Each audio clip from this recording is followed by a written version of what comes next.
What's something only kids who grew up poor would understand? When I was in third grade, our teacher announced we'd be going on a field trip to the Science Museum. The room lit up with excitement. Kids started chatting about what they'd see, what they'd bring, who they'd sit next to on the bus. Everyone was thrilled except me. I knew what field trips meant. It meant permission slips with price tags. This one was $15. That might not sound like much, but to us it was grocery money. I didn't need to ask my mom. I already knew she couldn't afford it. Still, I brought the form home. It was what you did. I handed it to her without saying a word and went to my room. Later that night, I found her sitting at the kitchen table, staring at the permission slip like it was a bill she couldn't pay. She sifted through unopened mail, bills, collection notices, late fees, silently doing the math in her head. After a long pause, she looked at me and said, "I'll figure it out, baby." I knew what that meant. She'd skip meals, walk to work instead of taking the bus, buy the cheap cereal instead of the kind we liked. Figure it out always meant a quiet kind of sacrifice. She never complained. She just adjusted. The next day at school, Ms. Wilson asked who hadn't turned in their slips. I raised my hand along with two other kids. She sighed and said to stay after class. When the bell rang and the others filed out, she asked the first two why they hadn't brought theirs. They mumbled something about forgetting. Then she turned to me. I swallowed hard. "My mom doesn't have the money right now," I whispered.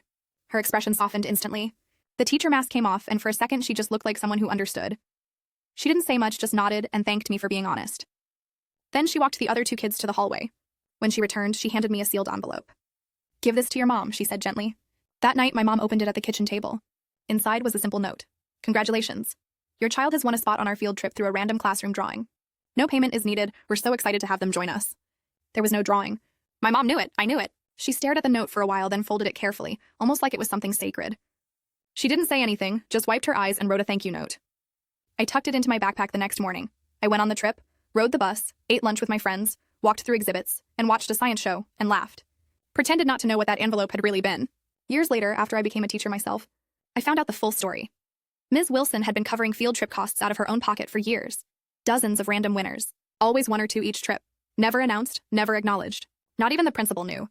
She just did it quietly, because she remembered what it felt like to be the kid who couldn't go.